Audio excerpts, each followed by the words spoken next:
Lucas, capítulo 23, nós vamos ler o verso 43, e eu chamo sua atenção para pensarmos sobre o tema Palavra de Salvação.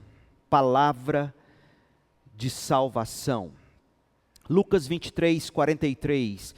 E Jesus lhe respondeu: eu lhe asseguro que hoje você estará comigo no paraíso. Não existia morte mais terrível e mais temível do que a morte de cruz. Pendurado naquele madeiro, de fato cravejado por grandes e pontiagudos pregos de ferro que atravessavam as mãos e os pés, pregando-os na cruz, o crucificado desejava apenas uma coisa: a morte. Só havia um tipo de pensamento que comumente povoava a mente do crucificado e que tomava conta do coração dele: alívio para aquelas dores excruciantes. E a morte era a única coisa pensada como forma de alívio naquele momento alucinante de dor. A morte, contudo, não chegava a galope, a morte não acontecia de repente. Aliás, a pena de crucificação foi arquitetada e era aplicada exatamente com aquele objetivo: fazer o crucificado sofrer o máximo possível, pelo prazo mais longo possível de tempo, desejando a morte como alívio, mas sem sucesso. Veja você, a maldade humana. Já que o alívio era um desejo impossível de ser satisfeito, posto que tudo aquilo com requinte de muita crueldade foi cuidadosamente planejado para a morte demorar a chegar, em câmera lenta o crucificado ia sofrendo com dores de fazer qualquer ser humano em estado natural praguejar. Na medida que a pessoa via a própria vida chegando ao final, mas ainda distante o bastante para não conseguir abraçá-la como esperança de alívio, era bastante comum ouvir-se os criminosos tentando espantar suas dores, os seus terrores da morte, com palavras de xingamento, escárnio, blasfêmias. A morte não chegava para aliviá-los, então eles xingavam, escarneciam, blasfemavam, na esperança de assim gritando encontrarem alívio para tamanha dor. Alguns, entretanto, optavam por gemer e gritar por clemência. Jesus, como era de se esperar, ele reagiu de modo diferente ao habitual. O que transforma as últimas palavras, as últimas frases de Jesus, suas 7 palavras ditas lá na cruz, transforma-as em maravilhosa poesia aos ouvidos humanos.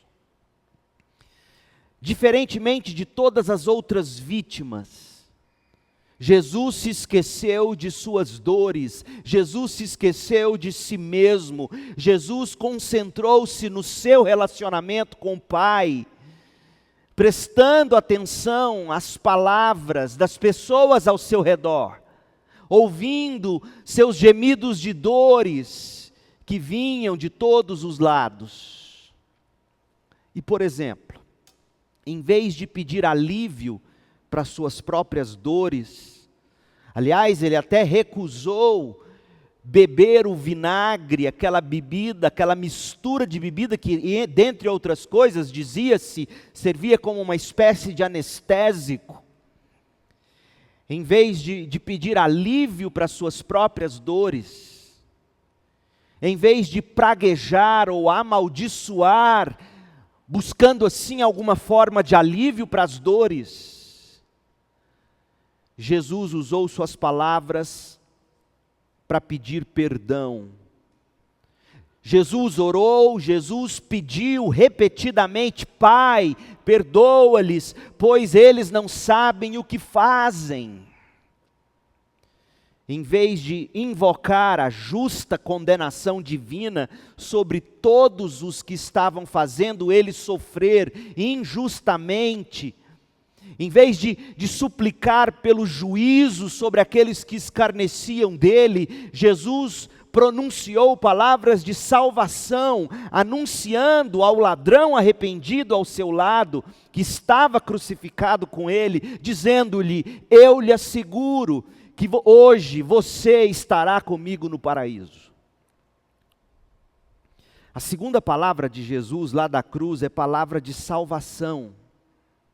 Eu lhe asseguro que hoje você estará comigo no paraíso. Lucas 23, 43. Palavra de salvação que traz esperança até para os piores tipos de pessoas. Até ao mais cruel e lastimável dos pecadores. De fato, traz esperança para todos os que se encontram mergulhados no abismo da condenação do pecado, atolados em todas as consequências causadas pelo pecado, mas não sabem como sair desse buraco, desse atoleiro, de forma justificada, perdoada diante de Deus, e capacitado pelo Espírito Santo para com fé reconstruir a vida sobre a rocha, entre meio às ruínas que foram causadas pelo pecado. Talvez seja esta a sua situação. Há neste texto o caminho da salvação por meio de Cristo, que nos leva para a gloriosa comunhão com Deus no céu. Observe comigo algumas coisas. Aquele ladrão lá na cruz tinha começado o dia sendo com justiça crucificado. Em outras palavras, ele começou o dia desesperado em consequência de todos os pecados deles, que as pessoas comuns preferem, especialmente nos dias em que a gente vive, chamar pecados de erros ou desvios. A Bíblia, porém, chama de pecados. Pois bem, aquele ladrão estava com justiça, sofrendo a justa pena pelo pecado dele. Aquele ladrão começou o dia, além de desesperado, ele começou o dia desesperançado.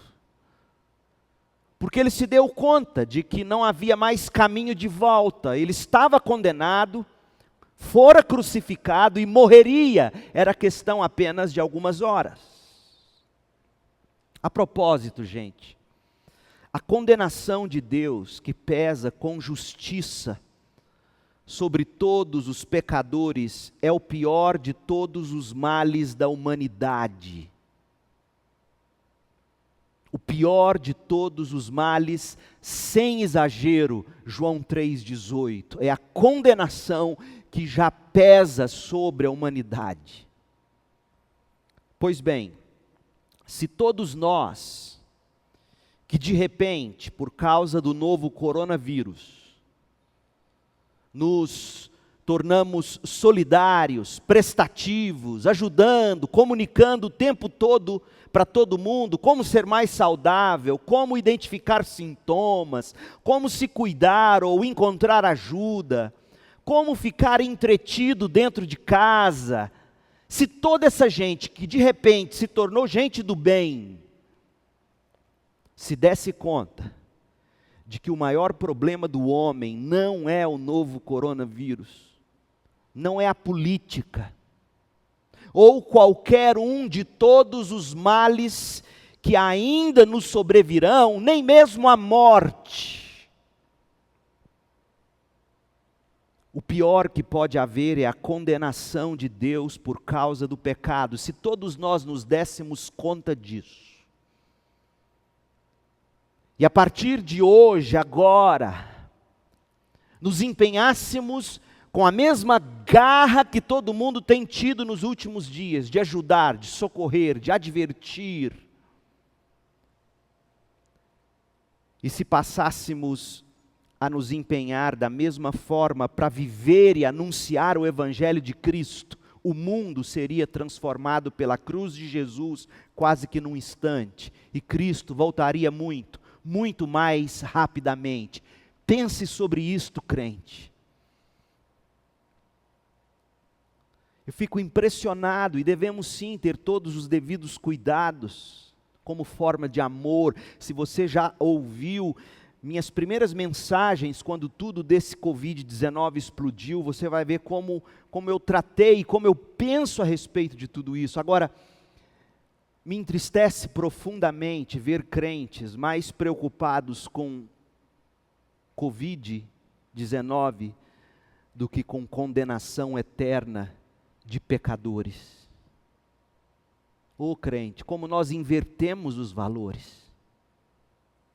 A gente passa mais tempo preocupado se o vírus veio da China ou do Paraguai, em vez de se preocupar que existe um problemão chamado pecado que nos colocou debaixo da justa condenação de Deus, e não importa se eu vou morrer aos 9 anos com Covid-19 ou aos 99 anos dormindo como um passarinho, se eu partir desta vida sem Cristo, eu estarei no inferno. Acorda, crente!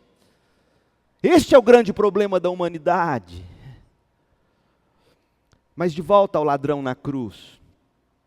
O ladrão na cruz começou o dia condenado com justiça pelos seus atos criminosos. Contudo, ao final daquele mesmo dia, aquele mesmo homem entrou no paraíso com Jesus, totalmente perdoado e justificado, jubiloso. Seria este o seu caso?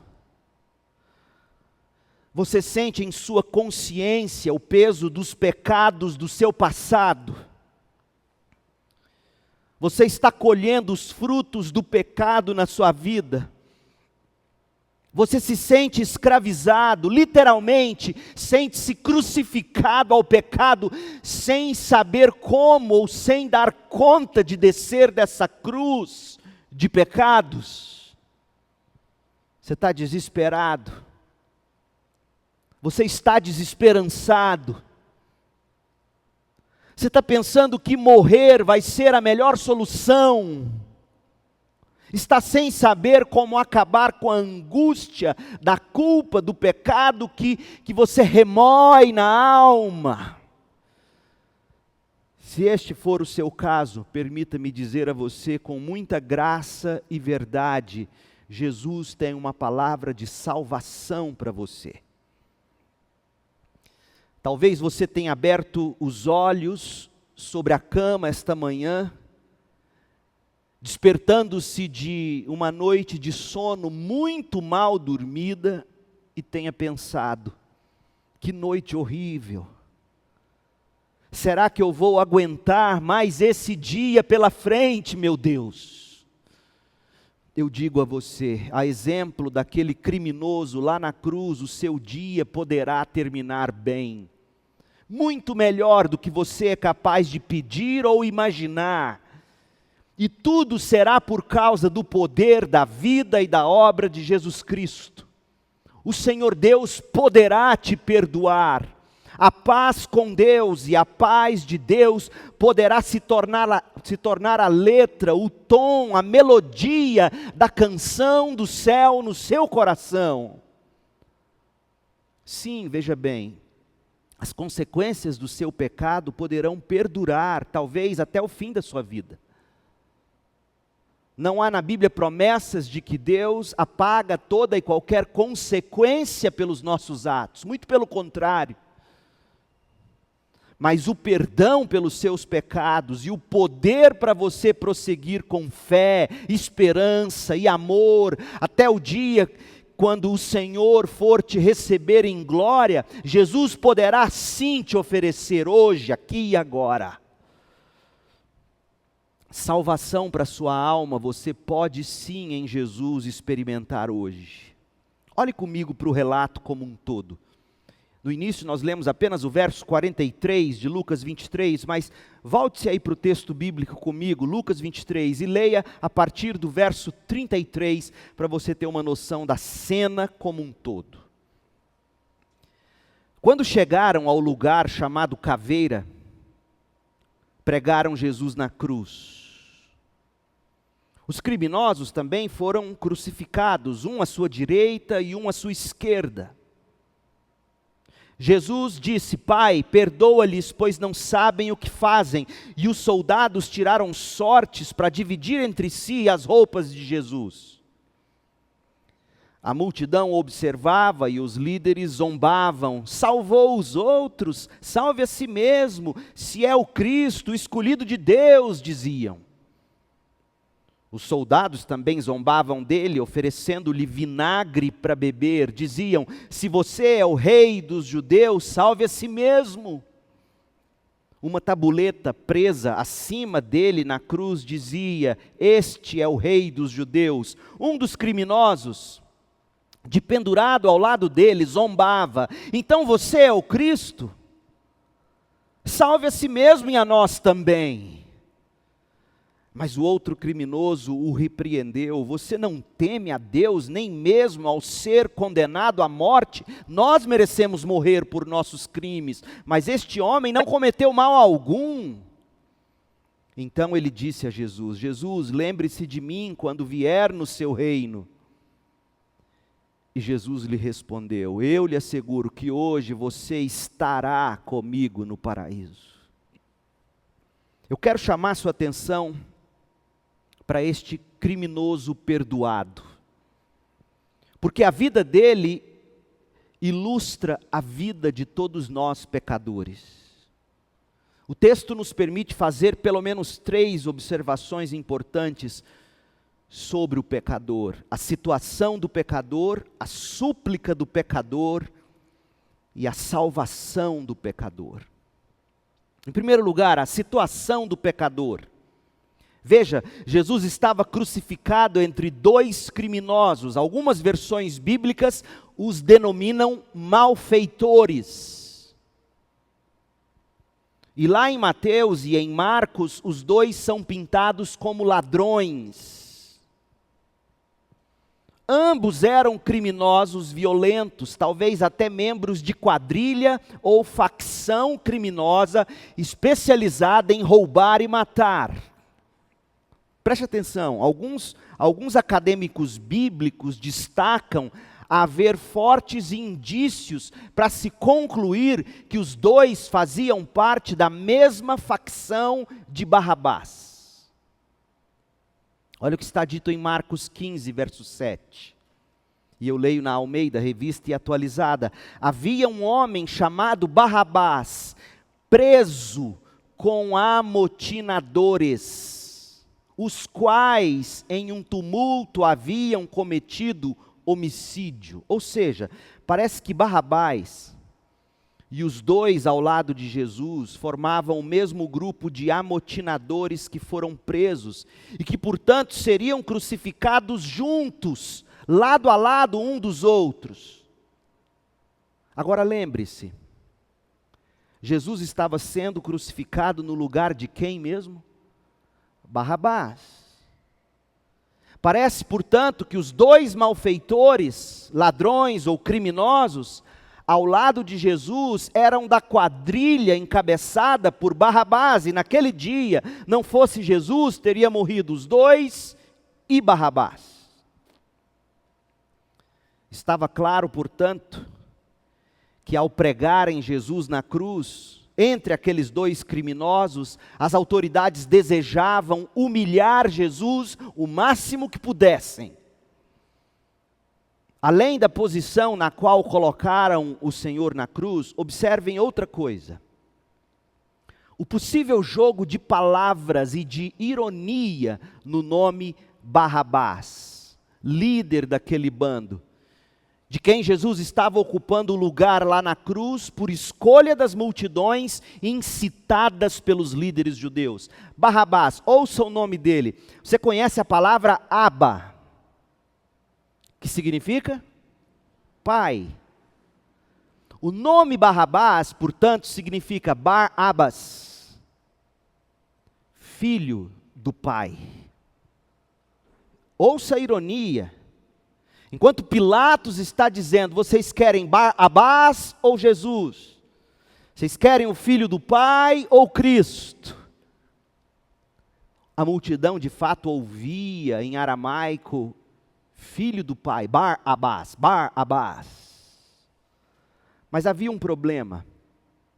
O problema era que o povo tinha rejeitado, crucificado e estava zombando de Jesus, que era sim, de fato, o Filho do Pai, o Filho eterno de Deus, e não Barrabás. Mas de volta à cena da cruz, Mateus 27, de 39 a 44, nos informa que Jesus era atacado com palavras de escárnio e de impropérios contra ele, atiradas de todos os lados.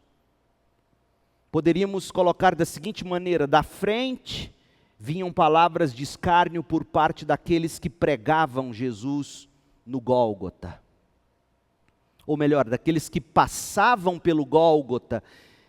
A Bíblia diz em Mateus 27 que esses zombavam de Jesus. Atrás de Jesus, Jesus recebia palavras de zombaria, digamos, por parte das autoridades religiosas que tinham causado tudo aquilo às escondidas. E dos lados de Jesus, um de um lado, outro do outro, Jesus ouvia palavras de escárnio vindas dos dois criminosos. Veja você, em Lucas, o criminoso arrependido pede perdão e diz, não, a gente merece. Mas Mateus diz que no início de tudo, antes dele chegar naquele ponto, ele também zombou. A.W. Pink argumenta com a devida propriedade que não foi por acaso que o Senhor da glória foi crucificado entre dois ladrões. Não há, meu povo, acidentes, não há coincidências ou acasos num mundo que é governado pela soberana providência de Deus. Especialmente naquele dia, dentre todos os outros dias, aquele um dia e um evento que estão no centro do palco da história. Pense bem, a crucificação está no centro do palco da história humana. Portanto, nada do que aconteceu naquele dia teria sido por acaso. Ou seja, Jesus não foi por acaso colocado no meio entre dois criminosos. Deus mesmo estava dirigindo aquela cena.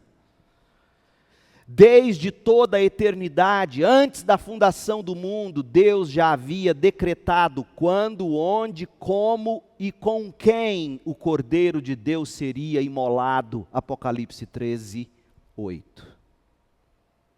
Nada daquele momento fora deixado ao acaso ou ao capricho dos homens maus.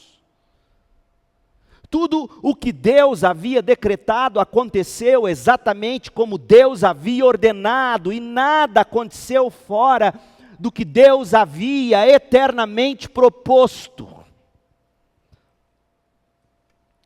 Tudo que os homens fizeram, diz-nos Atos 4:28, tudo que aqueles homens fizeram, inclusive escolhendo colocar Jesus no lugar de Barrabás, no meio dos dois ladrões do mesmo bando, tudo que os homens fizeram foi simplesmente aquilo o que a mão e o propósito do Senhor predeterminaram. Atos 4:28.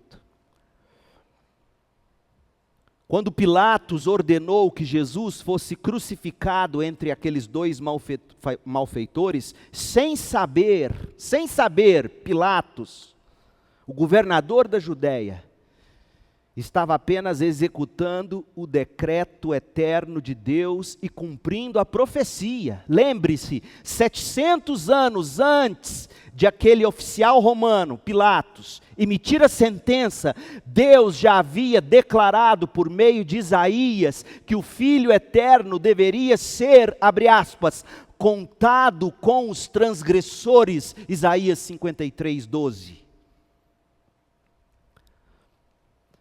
Quão completamente improvável era tudo aquilo que acontecia. O santo de Deus ser contado com o profano. Aquele mesmo cujo dedo havia escrito nas tábuas da pedra da lei de Moisés estava sendo pregado numa cruz ao lado de homens sem lei. O Filho de Deus estava sendo executado como criminoso, entre criminosos. Em outras palavras, tudo aquilo parecia inconcebível, no entanto, tudo aquilo aconteceu.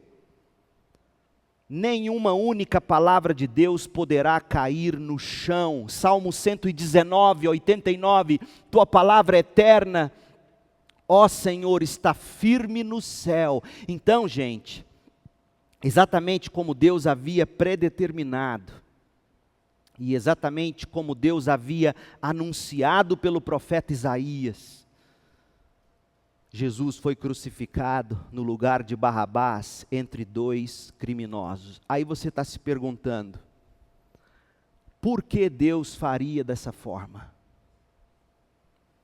Por que Jesus seria crucificado, ou teria que ser crucificado, ou por que Deus escolheu crucificar o próprio Filho entre dois ladrões? Certamente Deus tinha boas razões, certamente Deus tem múltiplos e infinitos propósitos para crucificar o Filho amado naquela posição. Deus nunca age de forma facultativa, casual. Deus tem sempre pelo menos um bom propósito para tudo que Ele faz dentre milhares e milhares.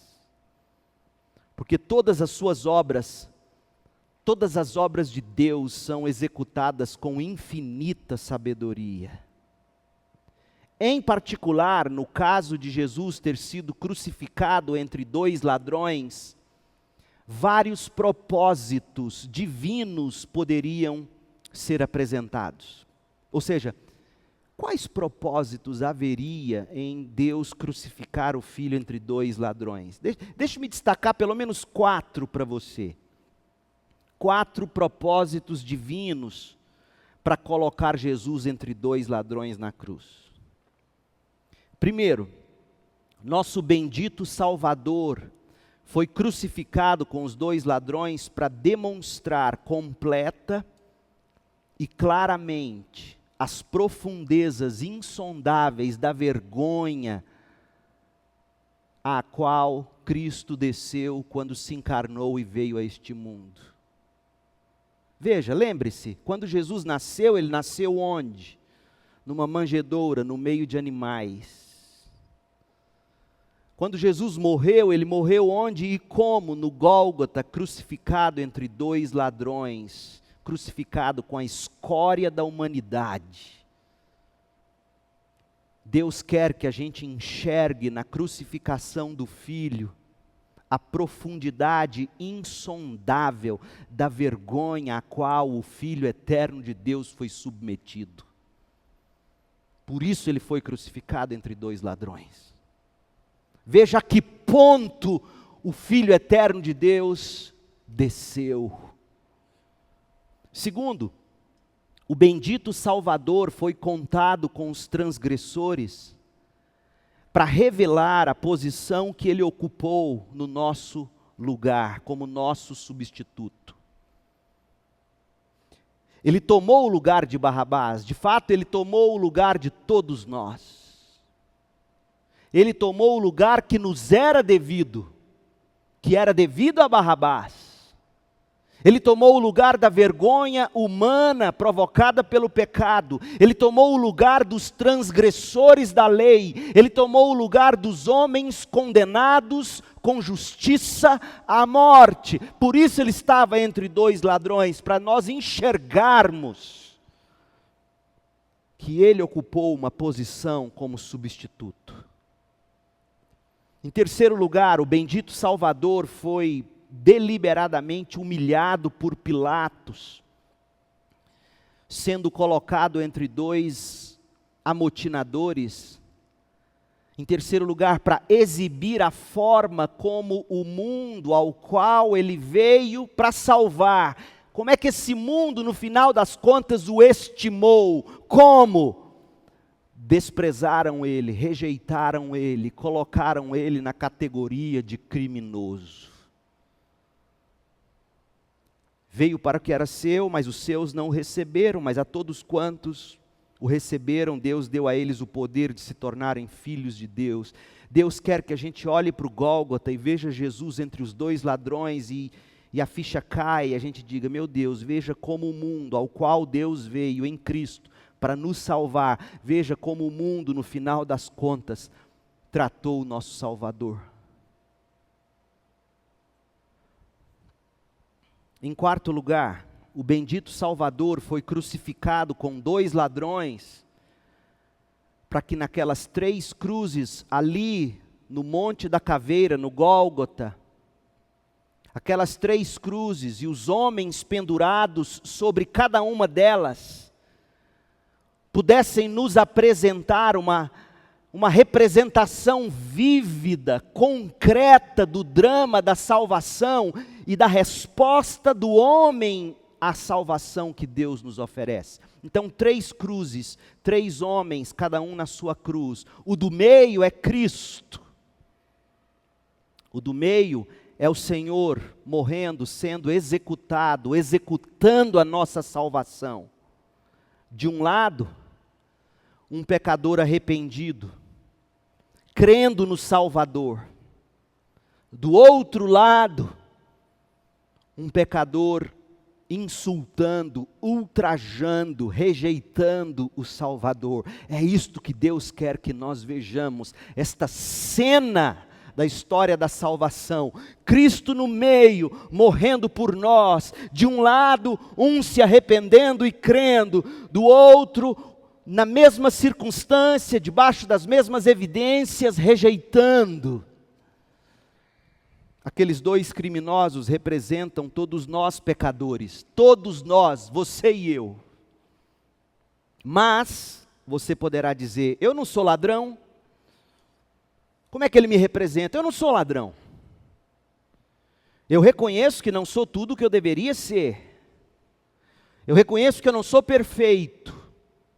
Eu até admito que eu sou um pecador, mas não posso permitir que aquele ladrão me represente. Eu não sou ladrão. Meu amigo, a nossa situação sem Cristo é muito pior do que você imagina. Por natureza, todos nós somos, sim, ladrões do pior tipo. Roubamos de Deus. Quer ver uma coisa? Quer ver como nós roubamos de Deus para gastar com outros senhores? Somos ladrões por natureza. Deus nos criou, Deus nos dotou de dons e de talentos, Deus nos deu as melhores capacidades, Deus nos abençoou com inteligência, Deus nos abençoou com saúde e força, Deus supriu todas as nossas necessidades. Deus proporcionou inúmeras oportunidades a cada um de nós para que pudéssemos servi-lo e glorificá-lo. E o que aconteceu? Tudo que Deus nos deu, nós pervertemos no pecado. E agora nós pegamos tudo que Deus nos deu, aquilo que Ele nos deu para vivermos e atuarmos para a glória dEle, nós pegamos tudo isso e começamos a servir outros mestres. Servimos o mundo, servimos a carne, servimos o diabo, pegamos todas as coisas boas que Deus nos deu para que pudéssemos servi-lo, e utilizamos todas essas coisas para servir a outros senhores. E eu te pergunto, o que é isto, se não roubo? Se seu filho crescido entrasse dentro da sua casa, e pegasse algo da família, algo para que a família toda desfrute, e gastasse isso, digamos, vendesse para comprar drogas, como é que você se sentiria lá no fundo? Óbvio, pena, piedade, é filho. Mas no fundo, todos nós nos sentiríamos, sim, roubados. Portanto, lá sobre a cruz, pregado ao lado de Jesus, havia ladrões. Olhe para eles e veja naquele ladrão uma foto sua e minha também. Essa é a nossa situação sem Cristo, e a menos que Deus mesmo haja com graça para nos redimir, para nos salvar, para nos justificar, nós vamos permanecer perdidos, escravos do pecado, servindo a outros senhores, com os recursos que Deus nos deu para que pudéssemos servi-lo neste mundo. Ouça o que Paulo disse, Efésios 2. Vocês estavam mortos por causa de sua desobediência e de seus muitos pecados, nos quais costumavam viver como o resto do mundo, obedecendo ao comandante dos poderes do mundo invisível. Ele é o Espírito que opera no coração dos que se recusam a obedecer. Ouça, todos nós vivíamos desse modo, todos nós sem Cristo vivíamos desse modo. De que modo, Paulo? Seguindo os desejos ardentes e as inclinações de nossa natureza humana, seguindo o comandante dos poderes do mundo, seguindo o próprio mundo. Éramos por natureza merecedores da ira, como os demais, como aquele ladrão. Nós precisamos de Cristo. Você precisa de Cristo para te salvar, para nos salvar, libertar e nos colocar de volta nos trilhos da vida que deve ser vivida para a glória de Deus. Veja o que a salvação em última instância faz, segundo aos Coríntios 5,14. Cristo morreu por todos, para que os que recebem a nova vida de Cristo, veja, não vivam mais para si mesmos, gastando tudo o que ganhou de Deus consigo mesmo, roubando para gastar consigo mesmo, mas viva para Cristo, que morreu e ressuscitou por nós. A situação do pecador sem Cristo é deplorável. Em seu estado natural, aquele pecador ao lado de Jesus lá na cruz te representa, me representa, nos representa. Este é o nosso estado sem Cristo. Pecadores escravos do pecado e sem a menor condição em nós mesmos de fazermos qualquer coisa para nos ajudar, para nos salvar, para nos justificar. Ouça o que A.W. Pink escreveu sobre aquele ladrão na cruz. Ele diz assim: aquele homem não tinha mais como trilhar as veredas da virtude, pois um prego atravessado o prendia pelos pés. Aquele homem não tinha como realizar nenhuma boa ação, pois tinha um prego atravessado em cada uma das mãos, prendendo-as à cruz. Aquele homem não tinha como virar a página e seguir vivendo uma vida melhor, pois estava morrendo pregado na cruz. Este é o seu estado, eu te pergunto. Você reconhece que o pecado destruiu a sua vida? Você admite que se separou de Deus para viver seu próprio sonho de vida com as suas próprias regras? Você se sente impossibilitado de trilhar um novo caminho, até deseja, mas não consegue? Você se vê impedido de praticar novas e boas ações, até tenta, mas se frustra por não conseguir. Você se encontra impotente para viver uma vida melhor. O que você tem que fazer? Suplicar pelo socorro de Deus. Pois bem, vimos a condição do pecador. Veja agora, ouça agora a súplica do pecador. É muito provável que aqueles ladrões não tivessem visto ou conhecido Jesus até aquele dia, quando começou o julgamento e tudo terminou na cruz. Então, quando os três, Jesus e os dois malfeitores, foram pregados, cada um na sua cruz, os dois criminosos devem ter pensado que Jesus fosse apenas um criminoso, como outro qualquer. Até porque todas as autoridades religiosas e políticas estavam convencidas de que ele merecia a morte. E quando as cruzes foram erguidas e fincadas nos devidos buracos, aqueles ladrões não tinham motivos para acreditar que eles estavam ao lado do Rei dos Reis e do Senhor dos Senhores. Gólgota, lugar da caveira, afinal de contas, era onde morriam executados os criminosos. Não era lugar para se colocar o Filho de Deus. E aí eu fico pensando, se aqueles homens conheceram Jesus naquele dia, sob aquelas circunstâncias, o que teria contribuído para que um daqueles ladrões, de repente, parasse de blasfemar Jesus, começou blasfemando, mas depois parou, e de repente começasse agora não mais a blasfemar, mas a suplicar, e na sequência ouvir Jesus dizendo: Pai, ou melhor dizendo a ele, hoje mesmo você vai estar comigo no paraíso. O que fez esse homem mudar de ideia sobre Jesus? Primeiro, eu imagino a cena, eu imagino esses dois homens, Jesus sofrendo o que sofreu, todo mundo escarnecendo dele, inclusive os ladrões.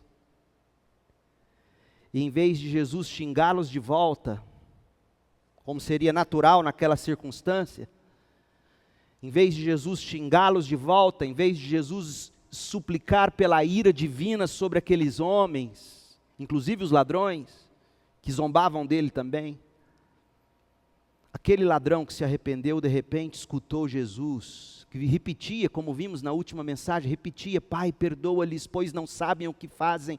Num dado momento, aquele ladrão ouviu Jesus, em vez de xingar de volta, em vez de suplicar juízo divino, aquele homem escutou Jesus dizendo: Pai, perdoa-lhes, pois não sabem o que fazem. Essas palavras penetraram tão fundo no coração daquele homem, porque ele nunca tinha visto algo parecido. Homens debaixo da mesma condição de Jesus blasfemavam de volta, xingavam de volta, clamavam pelos seus direitos, e Jesus estava simplesmente dizendo: Pai, perdoa-lhes, pois eles não sabem o que fazem. De repente, aquele homem, começou a reconhecer que ele também precisava de perdão. Quando ele ouviu Jesus dizer: Pai, perdoa-lhes, pois não sabem o que fazem, ele caiu em si e reconheceu que ele também precisava de perdão. Outra coisa, aquele malfeitor assistiu à atitude de Jesus na cruz. Ele viu que Jesus não respondia a nenhuma das provocações. Jesus não respondia a nenhuma das acusações. Jesus não agia com ira, não agia com furor. E ainda por cima Jesus aguentava toda a dor, todo o escárnio, em silêncio, no máximo pedindo que Deus perdoasse. Além das palavras de Jesus, a postura de Jesus encantou aquele homem. Ele nunca tinha visto algo parecido. Como a nossa postura debaixo de pressão revela. São nas horas de pior dor e sofrimento que de fato nós revelamos quem somos. E aquele ladrão, se tinha algo que ele não era, era bobo. Ao ver Jesus sofrer o que estava sofrendo, e não o ver dizer uma palavra torpe, e agir com tamanho amor,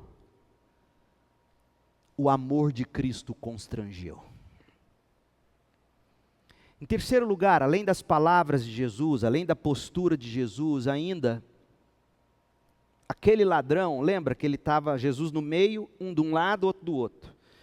E toda vez que ele olhava para falar com um amigo lá do outro lado de Jesus, os olhos dele passavam por Jesus e pela inscrição que Pilatos tinha posto sobre a cruz. E aquele homem, João 19:19 diz que aquele homem, com certeza deve ter lido o que Pilatos mandou pregar: Jesus, o Nazareno, rei dos judeus. O objetivo daquela inscrição colocada por Pilatos sobre a cabeça de Jesus, João nos informa, era humilhar Jesus e ao mesmo tempo irritar os líderes judeus. Eles foram até Pilatos, nos diz João 19:21, os principais sacerdotes disseram: Pilatos, mude aquela inscrição de rei dos judeus tira de lá, não coloca que ele é rei dos judeus, coloca lá o seguinte: ele disse, eu sou o rei dos judeus. E aí Pilatos respondeu com raiva e disse: olha, eu escrevi o que eu escrevi, eu não queria crucificar esse homem, vocês estão fazendo bagunça, eu defini que será assim, ele é rei dos judeus. Deus usou aquelas palavras maliciosas de Pilatos, mas nem por isso menos carregadas de verdade.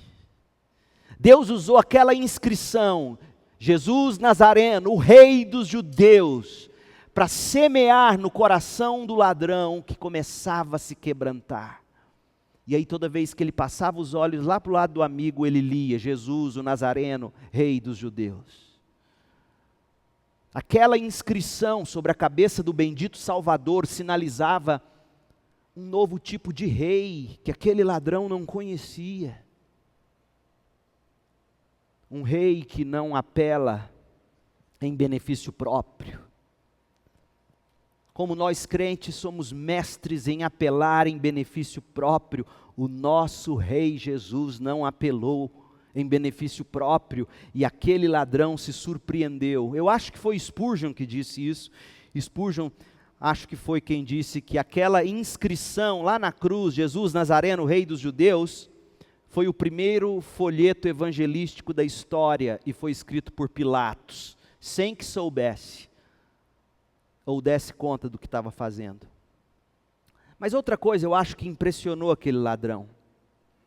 O ladrão refletiu nas palavras da multidão. A multidão dizia: salvou os outros, não é capaz de salvar a si mesmo. Aquelas palavras de escárnio que ele mesmo de início proferiu, serviram para o malfeitor refletir sobre os grandes atos de Jesus que estavam sendo jogados na cara dele na forma de escárnio, salvação, milagre.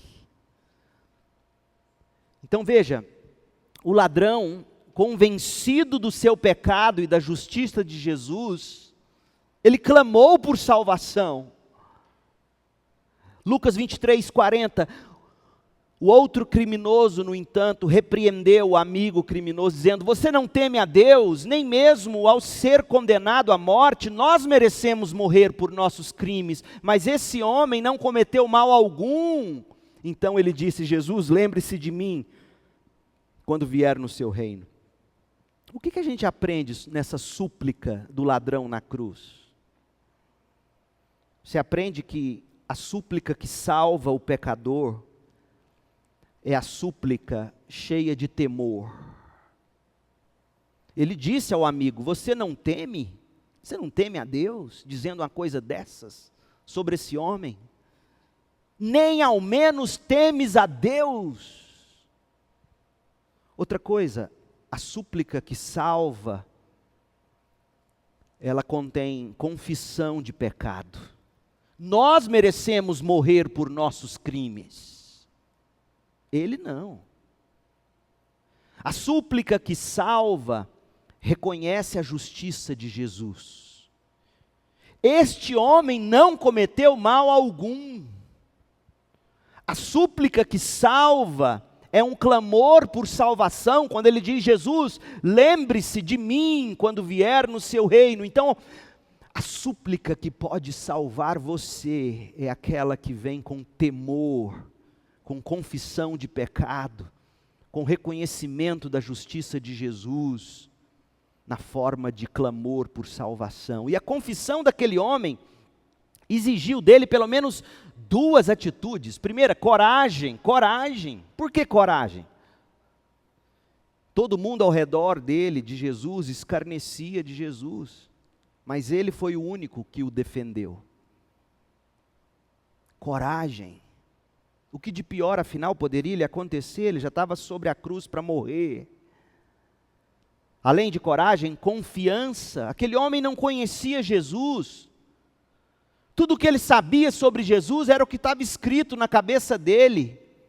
E a julgar pelas palavras do que estava na cabeça de Jesus, ele era um homem simples, afinal veio de Nazaré. Ele era um nazareno que se fazia passar por rei. As autoridades atestavam que ele era um criminoso.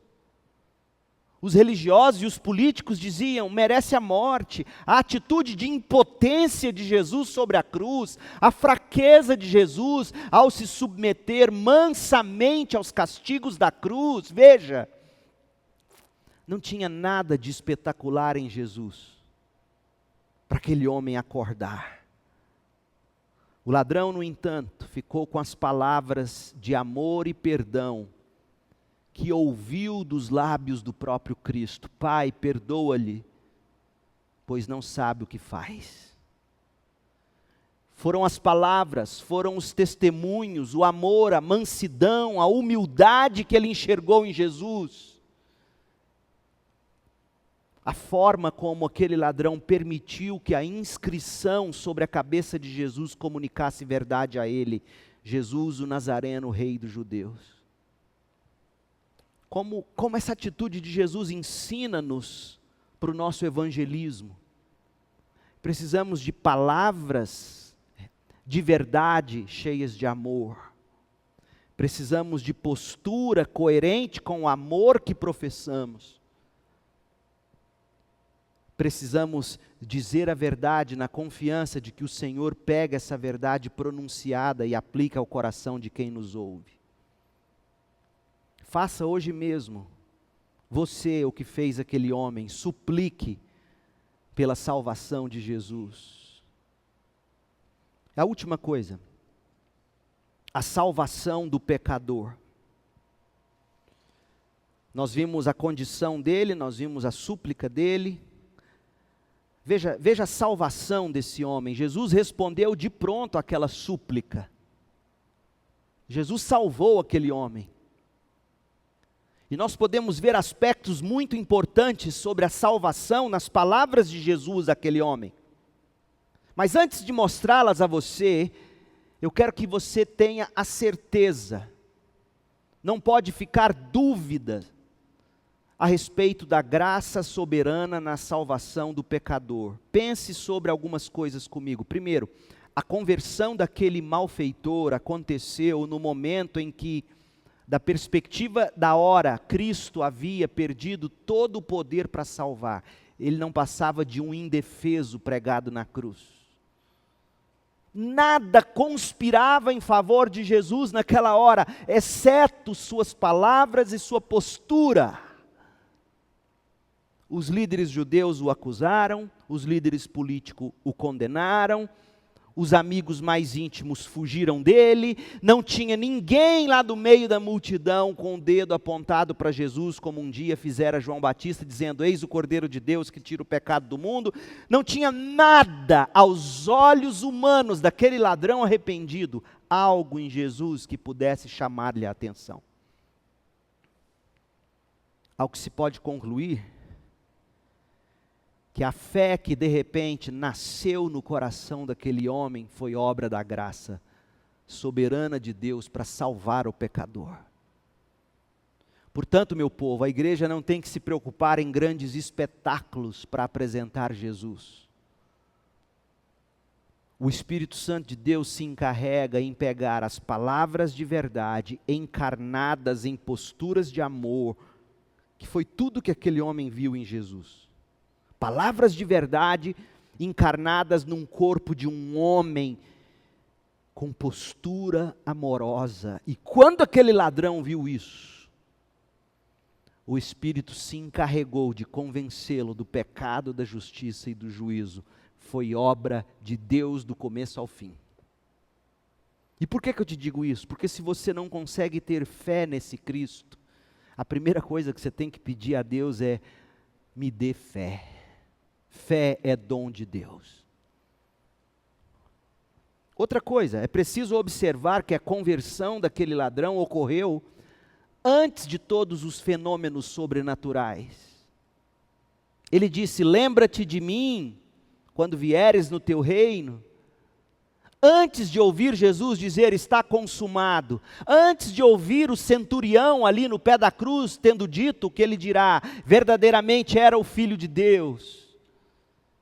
Aquele homem creu antes de ver os terremotos, rochas se partindo, antes de ter sabido que o véu do templo se rasgou de alto a baixo, antes das notícias de que mortos foram ressuscitados naquele momento e andavam pelas ruas. Nada de espetacular aconteceu, mas o Espírito de Deus pegou as palavras de Jesus, a postura de Jesus e aplicou salvação ao coração daquele homem. Portanto, é obra de Deus do começo ao fim. Pois bem, posto isso, veja as palavras de Jesus, ouça e absorva o que elas ensinam sobre salvação. E eu vou encerrar. Presta atenção. Lucas 23, 43.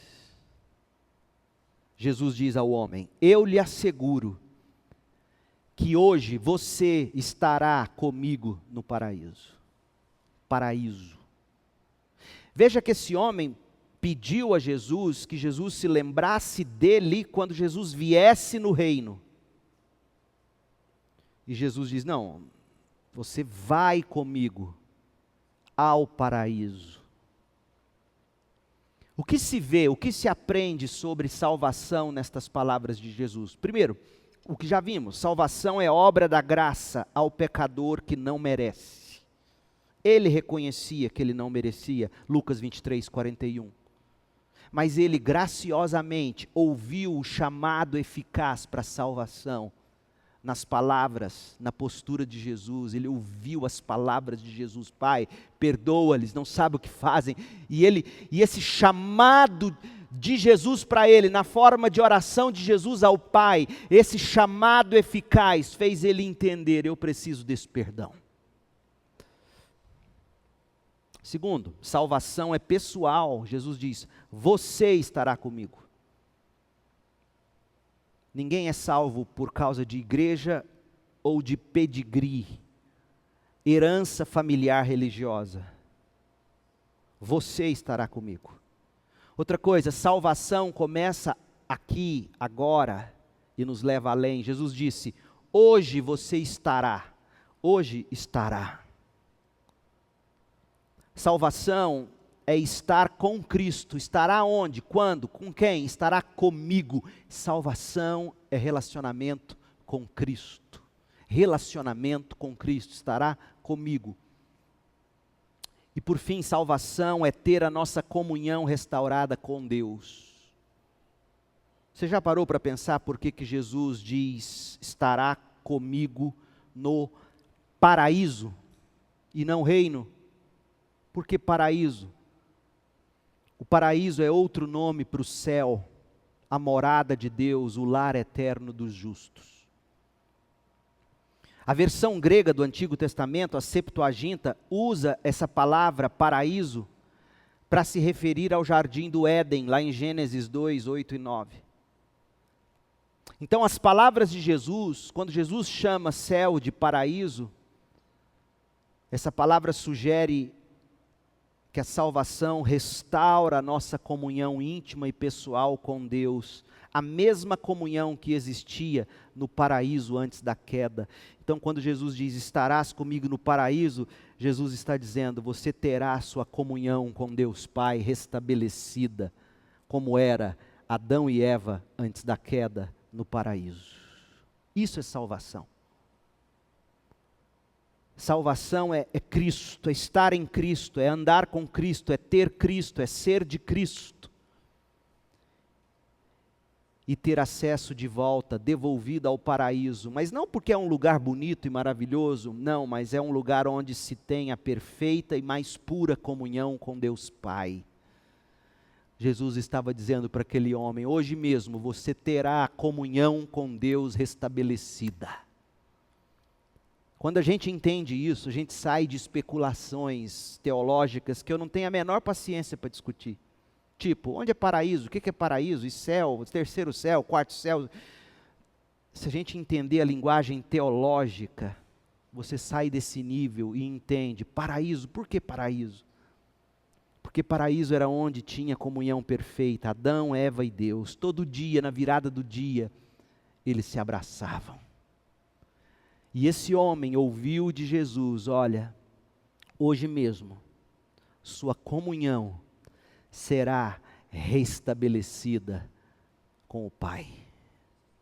Eis, pois, a tão maravilhosa salvação do pecador. Eu lhe asseguro que hoje você estará comigo no paraíso. Como é que está seu coração?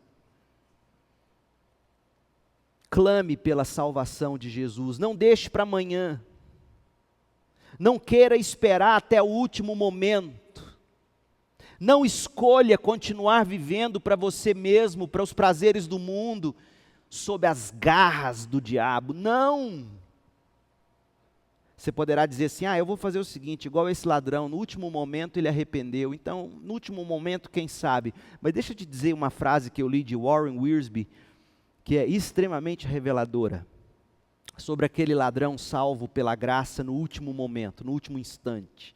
Wiersbe disse assim, aquele ladrão não é um exemplo de um pecador salvo na sua última hora ou na sua última oportunidade. Aquele ladrão é um exemplo de um pecador salvo na hora e na primeira oportunidade que ele teve.